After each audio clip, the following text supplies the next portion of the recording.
بسم اللہ الرحمن الرحیم۔ السلام علیکم۔ آپ کے اپنی چینل دلچسپ کہانیاں پر آپ سب کا ویلکم ہے۔ اہل سرسار کی ایک قوم جسے قوم سبا بھی کہا جاتا ہے، اللہ تعالیٰ کی بے شمار نعمتوں کے اندر زندگی گزار رہی تھی۔ یہ قوم ایک عظیم تہذیب و تمدن کے مالک تھی۔ حضرت داؤد علیہ السلام اور حضرت سلیمان علیہ السلام کی باعظمت حکومتوں کے بعد ان کی حکومت زبان زد خاص و عام تھی۔ کہا جاتا ہے کہ یہ لوگ گندم کے مغز سے آٹا پیس کر روٹیاں پکاتے تھے، لیکن اس سے برعکس وہ اس قدر اسراف کرنے والے اور ناشکر تھے کہ انہی روٹیوں کے ساتھ بچوں کا پاخانہ صاف کرتے تھے۔ بعض ازاں ان روٹیوں کو اکٹھا کر کے ایک پہاڑ بن گیا تھا۔ پھر ایک صالحہ شخص نے وہاں سے گزرتے ہوئے ایک عورت کو دیکھا جو روٹی کے ساتھ بچے کے پخانے کے مقام کو صاف کر رہی تھی۔ اس شخص نے عورت سے کہا، تیرے اوپر افسوس، خدا سے ڈر، کہیں ایسا نہ ہو کہ خدا تیرے اوپر اپنا غضب اٹھائے اور تجھ سے اپنی نعمت چھین لے۔ اس عورت نے جواب میں مذاق اڑایا اور مغرورانہ انداز میں کہا، جاؤ جاؤ، گویا کہ مجھے بھوک سے ڈرا رہے ہو۔ جب تک سرسار جاری ہے مجھے بھوک سے کسی قسم کا کوئی خوف نہیں ہے۔ کوئی زیادہ عرصہ نہیں گزرا تھا کہ اللہ تعالیٰ نے ان لوگوں پر اپنا غضب اٹھایا۔ پانی جو کہ زندگی کی بنیاد ہے ان لوگوں سے چھین لیا، یہاں تک کہ قحط نازل ہوا۔ بات یہاں تک آ گئی کہ ان کے ذخیرہ کی ہوئی تمام غذا ختم ہو گئی۔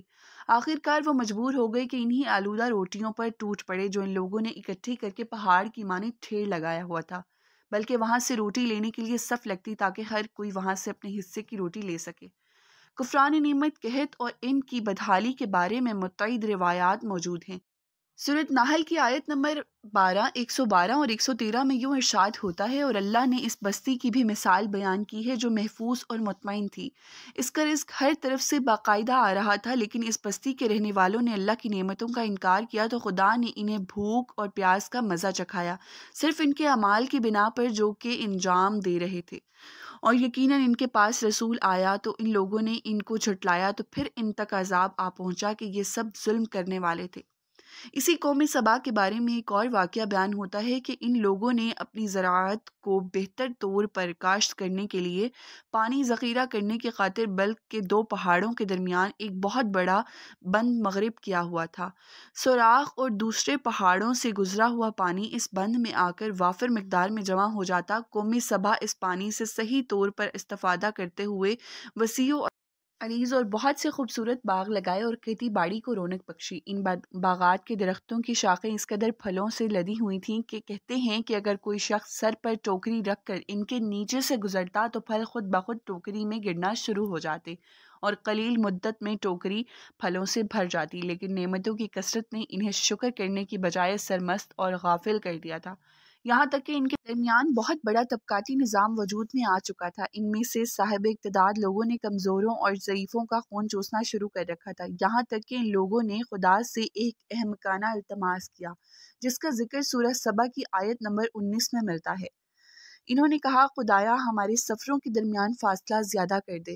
انہوں نے اللہ تعالیٰ سے یہ التماس اس لیے کیا تاکہ غریبوں، بے نواح لوگوں، عمرہ اور ثروت مند ان کے ہمراہ سفر نہ کریں۔ ان کی خواہش یہ تھی کہ آبادیوں کے درمیان خشکی ہو اور فاصلہ بہت زیادہ ہو تاکہ تہی دست اور کم آمدنی والے لوگ ان کی طرح سفر نہ کر سکیں۔ اللہ تعالیٰ نے ان مغرور پیٹ کے پجاریوں پر اپنا غضب نازل کیا۔ بعض روایتوں کے مطابق ان مغرور لوگوں کی آنکھوں سے دور صحرائی چوہوں نے معرب نامی بند کی دیواروں پر حملہ کر کے انہیں اندر سے کھوکھلا کر دیا۔ ادھر سے بارشیں زیادہ ہوئیں جن کی وجہ سے سیلاب آ گیا اور اس بند میں پانی بہت زیادہ اکٹھا ہو گیا۔ اچانک بند کی دیواریں ٹوٹی، اس سے ایک بہت بڑا سیلاب آیا جس میں تمام دیہات، آبادیاں، مال مویشی، باغات، کھیتیاں، ان کے اور گھر پانی غرق اور نابود ہو گئے۔ ان کے باغات اور زراعت میں صرف بیری کے درخت اور کچھ جھاڑیاں بچی تھیں۔ خوش الحان پرندے وہاں سے کوچ کر گئے جبکہ الو اور کووں نے وہاں کے کھنڈرات میں اپنے گھونسلے بنائے تھے۔ اس بات کا ذکر سورۃ سبا کی آیت نمبر 15 اور 16 میں ملتا ہے، اور آخر میں سورۃ سبا کی آیت نمبر 17 میں قرآن کریم میں اس واقعے کا یوں نتیجہ نکالا ہے، یہ ہم نے ان کی ناشکری کی سزا دی ہے اور ہم ناشکروں کے علاوہ کسی کو سزا نہیں دیتے۔ پیارے ویورز، قوم سبا کے اس واقعے سے آپ کو کیا سبق ملا؟ اپنی رائے کا اظہار کمنٹ سیکشن میں کیجیے گا۔ ویڈیو کو لائک کر کے چینل کو سبسکرائب کر لیجیے گا۔